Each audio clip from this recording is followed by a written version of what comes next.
केउ 8 जण हेउछन्ति चिरंजीवी एवं सेमाने कली जुगरे केउठी अछन्ति। एही 8 जण चिरंजीवी माने काहेकि भगवान विष्णुंक कल्की अवतार को अपेक्षा करिछन्ति। हिंदू पौराणिक कथा अनुଯାयी पृथ्वी रे 8 जण चिरंजीवी अछन्ति। सेमाने हेउछन्ति अश्वत्थामा, राजा बलि, महर्षि वेदव्यास, हनुमान, विभीषण, कृपाचार्य, परशुराम और ऋषि मार्कंडेय। एही अष्ट चिरंजीवींक विषय रे एक श्लोक अछि। अश्वत्थामा बलिर्व्यासो हनुमानश्च विभीषणः कृपः परशुरामश्च सप्तैते चिरंजीविनः सप्तैतान् संस्मरे नित्यं मार्कंडेय मथाष्टमं जीवेद्वर्ष शतं सोऽपि सर्वव्याधि विवर्जितः। अर्थात अश्वत्थामा, बलि, व्यास, हनुमान, विभीषण, कृपाचार्य एवं भगवान परशुराम एही 7 जण हेउचंती चिरंजीवी। एही 7 जण चिरंजीवींक सहित ऋषि मार्कंडेयଙ୍କୁ ମଧ୍ୟ अष्ट चिरंजीवी बोली विवेचना करा जाए। एही अष्ट चिरंजीवी माननकु नित्य स्मरण कले शरीरर समस्त रोग भल होई जाए एवं व्यक्ति 100 रु अधिक वर्ष पर्यंत बंची थाए। एही चिरंजीवी माननक मध्यरु केतेक वरदान हेतु एवं आउ केतेक अभिशाप जोगु अमर होइछन्ति। भगवान विष्णु पृथ्वी रे 9टी अवतार ग्रहण करि सारिछन्ति। वर्तमान से कली जुगर शेष रे तांकर 10म अवतार कल्की अवतार रूप रे अवतारित हेबे। एहा प्रभुंकर सबुठारु शक्तिशाली अवतार हेबो। एही 8 जण चिरंजीवी माने भगवान विष्णुंक 10म अवतार कल्की अवतार को अपेक्षा करिछन्ति एवं जेतेबेले भगवान कल्की अवतारित हेबे सेतेबेले एही अष्ट चिरंजीवी माने कल्की अवतार को दर्शन करिवे। तेबे बंधुगण आसंतु जानिबा एही अष्ट चिरंजीवी केउ कारणरू चिरंजीवी होइछन्ति एवं सेमाने कली जुगरे केउठी अछन्ति। अश्वत्थामा। महाभारत अनुଯାयी अश्वत्थामा को श्रीकृष्ण अमरतार अभिशाप देइथिले।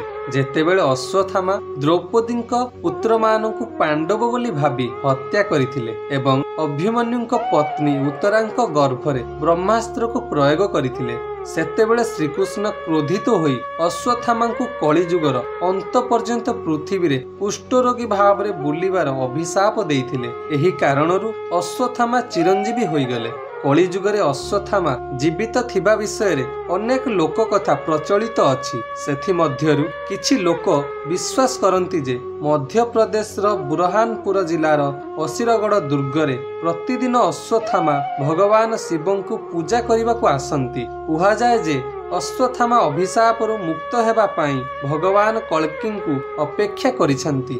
राजा बलि श्रीहरि भक्त प्रहलादंक वंशज थिले। से निजर शक्ति रे 3 लोक को जीति थिले। एहा सहित से जने महान दानी मध्य थिले। पौराणिक कथा अनुଯାयी भगवान विष्णु राजा बलिर गर्भ को भांगिबा पई वामन अवतार नेइथिले। थरे राजा बलि नर्मदा नदी कूल रे अश्वमेध यज्ञ करुथिले। एही समय रे वामन देव ब्राह्मण रूप रे यज्ञ स्थल रे पहुंचिले। राजा बलि वामन देवंकु स्वागत कले एवं वामन देव राजा बलिंक ठारू 3 पाद भूमि मागिथिले। सेतेबेले राजा बलि कहिले आपण आपणकर छोट पादरे केते भूमि माप करिबाकू सक्षम हेबे, अन्य किछि मागंतु। किंतु वामन देव तांकर कथारे अटल रहिले। सेतेबेले राजा बलि कहिले आपण जेउठारे चाहिबे 3 पाद भूमि नेई परिबे। तापरे भगवान वामन तांकर विराट रूप धारण करी गोटिए पादरे देवलोक एवं अन्य एक पादरे मर्त्यलोक माप करिदेले। एहा परे वामन देव कहिले राजन तृतीय पाद केउठारे रखिबी। सेतेबेले राजा बलि तांको मस्तक को आगकू बढ़ाइले एवं वामन देव राजा बलिंक मस्तकरे पाद रखी तांको पाताल लोक को पठाइले, जेउठारे आजि भी से निजर मुक्ति पाई कल्की अवतार को अपेक्षा करिसंती। महर्षि वेदव्यास नाम रे मध्य जनाशुना, कारण से 4 वेद, महाभारत, 18 पुराण एवं भगवद गीता लेखिथिले। महर्षि व्यास भगवान कल्कींक जन्म पूर्वरु तांकर अवतार विषय रे शास्त्र रे लेखिथिले। महर्षि वेदव्यास जने महान तपस्वी होइथिबारु कली जुगरे भगवान कल्कींक दर्शन करिबा पई तपस्या रे लीन होई अपेक्षा करिसंती। परशुराम हेउचंती भगवान विष्णुंक षष्ठ अवतार। से भगवान शिवंकर जड़े महान भक्त थिले। तांकर भक्ति देखि महादेव तांको अमरतार वरदान देइथिले। धार्मिक विश्वास अनुजाई भगवान परशुराम महेंद्र पर्वत रे तपस्या करुछंती एवं कली जुगरे तांकर शेष शिष्य को अपेक्षा करिछंती। विश्वास करा जाय जे एही शिष्य कली जुगर शेष रे कल्कि अवतार भावरे जन्म हेबे।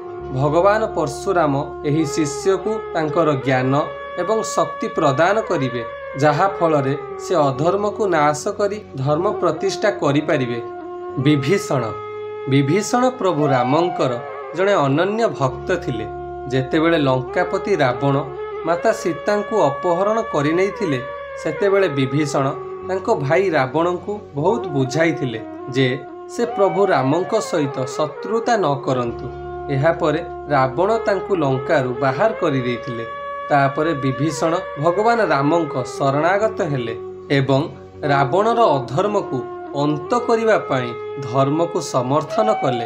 एही कारणरू भगवान राम विभीषण को चिरंजीवी हेबार वरदान देइथिले। कली जुगरे विभीषण केउठारे अछंती ताहा केही जानंती नाही, किंतु यह निश्चित भावे जना जे से कली जुगरे थिबार केवल गोटिए लक्ष्य अछि, जहा हेउची तांको प्रभुंक अवतार कल्कि को भेटिबा। हनुमान वाल्मीकि रामायण अनुजाई माता सीता हनुमान को अमरतार वरदान देइथिले।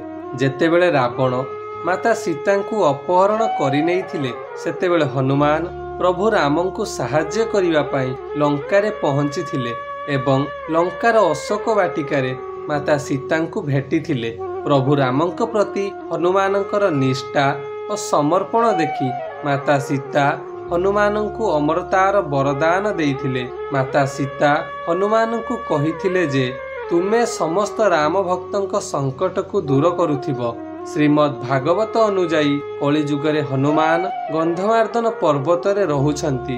एही पर्वत कैलाश पर्वतर उत्तर रे अवस्थित।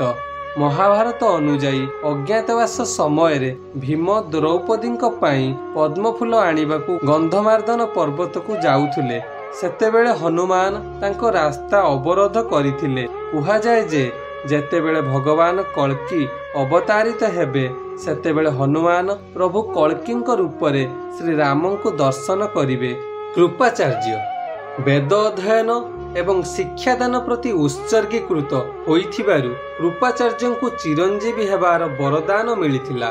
कृपाचार्य पांडव एवं कौरवंकर कुलगुरु थिले। से जने महान गुरु एवं योद्धा थिले।